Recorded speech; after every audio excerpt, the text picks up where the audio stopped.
சட்டமன்ற உறுப்பினராக இருக்கும்பொழுது கூட அதை பதிவு பண்ணியிருக்கீங்க. ஆனால் நீங்க ஆதரவு தெரிவிக்கக்கூடிய டிடிவி தினகரன் பாஜகவில் போயிட்டு இப்போ இடம் பெற்றிருக்கிறாரு. அதை நீங்க மக்களை யார் ஒருவர் முட்டாள் என்று நினைக்கிறார்களோ அவர்கள்தான் இந்த உலகத்தில் அடிமுட்டாள் என்பது என்னுடைய கருத்து.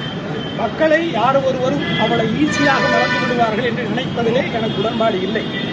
குறிப்பாக 19 தேர்தலில் காலகட்டத்தில் ஒட்டுமொத்தமாக 18 சட்டமன்ற உறுப்பினர்களுக்கும் இதே பாராளுமன்ற 40 தொகுதிகளிலும் போட்டியிட்டவர் தான் மதிப்புக்குரிய அண்ணன் டிடிவி தினகரன் அவர்கள். ஆனால் இன்றைக்கு ஒரு சீட்டுத்தான் நான் எதிர்பார்த்தேன், 2ஆக கிடைத்துவிட்டது என்று சொல்லக்கூடிய ஒரு நிலை என்பது மிகவும் வேதனைக்குரியதாக இருக்கிறது.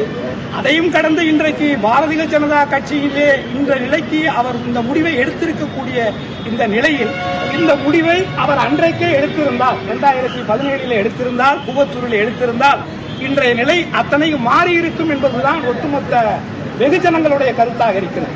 அன்றைக்கு இதே பிஜேபி இடத்திலே அவர்கள் ஒரு தொடர்பை ஏற்படுத்தி நட்பை இன்றைக்கு இருக்கக்கூடிய இந்த நட்பை உருவாக்கி இருந்தால் நிச்சயமாக சின்னம்மா அவர்கள் சிறைச்சாலைக்கு சென்றிருக்க மாட்டார். நிச்சயமாக இந்த அவல நிலைகள் எல்லாம் ஏற்பட்டிருக்காது. ஒட்டுமொத்தமாக நம்பி மோசடி செய்த எடப்பாடியினுடைய ஆட்சியும் அதை தொடர்ந்து நடைபெற்றிருக்காது. இதெல்லாம் மக்கள் தெரிந்த ஒரு விஷயம்தான். ஆகவே அவர் எடுத்திருக்கக்கூடிய இந்த முடிவு என்பது வேதனைக்குரியதாகத்தான் அனைத்து தரப்பட்ட மக்களாலும் பார்க்கப்படுகிறது. முன்னாள் முதலமைச்சர் ஓ பன்னீர்செல்வத்துக்கு சீட்டு கிடைக்குமான்ற நிலைக்கு கூட போயிருக்கு. இதனால் தொடர்ந்து ஆலோசனை ஈடுபட்டு ஆதரவு தெரிவித்து வர்றாரு அவரும் பாஜக. செய்வினை தன்னை சுடும்.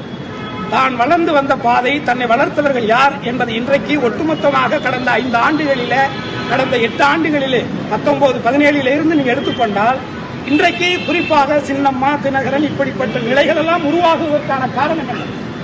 ஓபிஎஸ் அவர்கள் தர்மயுத்தம் என்று ஒன்றை அம்மாவினுடைய சமாதியிலே அவர்கள் உருவாக்கியுடைய வெளிப்பாடுதான் இத்தனையும். ஆகவே இன்றைக்கு அந்த நிலை நடந்து கொண்டிருக்கிறது என்று சொன்னால் இது அவரவர்கள் செய்த தவறுடைய பலனாகத்தான். பிஜேபியில பாத்தீங்கன்னா கவர்னர் தமிழிசை கவர்னர் பொறுப்பு ரிசைன் பண்ணிட்டு எம்பி கேண்டிடேட் வராங்க. இது இந்தியாவில் மட்டும்தான் நடக்கும். உலகத்திலே உலக வரைபடத்திலே எந்த ஒரு தேசத்திலும் நடக்காத ஒன்று இங்கு மட்டும்தான் நடக்கும். இது போன்ற காரியங்களை தைரியமாக அரசியலமைப்பு சட்டத்துக்கு எதிராக எந்த ஒரு முடிவையும் தைரியமாக செய்யக்கூடிய ஒரு நிர்வாகம், ஒரு கட்சி என்று சொன்னால் அது பிஜேபியாக மட்டும்தான் இருக்கும். 4.5 ஆண்டு காலங்களாக ஒரு ஆளுநராக, அதுவும் 2 மாநிலங்களுக்கு ஆளுநராக இருந்துவிட்டு இன்றைக்கு அந்த பொறுப்பை துறந்துவிட்டு உடனடியாக மக்களை சந்திக்க நிச்சயமாக ஒரு மிகப்பெரிய படுதோல்வி அடைவார் என்பதுதான் என்னுடைய. அதிமுக கூட்டணியில் இருந்தீங்க, இப்ப அதிமுக கூட்டணியில பாஜக இல்லை. அப்படி புரட்சி தலைவி அம்மா அவர்களால் அடையாளம் காட்டப்பட்டவன் தான் இந்த கருணாஸ். அந்த இரட்டை இலையில் நின்று வெற்றி பெற்றவன் தான் நான் என்றைக்கும் நன்றி மறப்பவன் அல்ல. ஆனால் அதற்கு பிறகாக, அம்மாவினுடைய மறைவுக்கு பிறகாக இந்த அனைத்து இந்திய அண்ணா திராவிட முன்னேற்ற கழகத்திலே குறிப்பாக வியாபாரி எடப்பாடி அவர்களால் நடத்தப்பட்ட நிலைகள் அத்தனை மக்கள் அறிவார்கள். திரும்ப பேசிய விஷயங்களை நான் கூறுவதில் விருப்பமில்லை. ஆகவே முழுக்க ஒட்டுமொத்தமாக புரட்சித் தலைவர் எம்ஜிஆர் அவர்கள் 72 உருவாக்கப்பட்ட அனைத்து இந்திய அண்ணா திராவிட முன்னேற்ற கழகத்தினுடைய இன்றைக்கு வெற்றி சின்னம் என்று சொல்லக்கூடிய அந்த இரட்டை இலை சின்னத்தை பெற்றுக் கொடுத்தவர் மாயத்தவர் என்பதை இந்த உலகம் மறந்துவிடாது.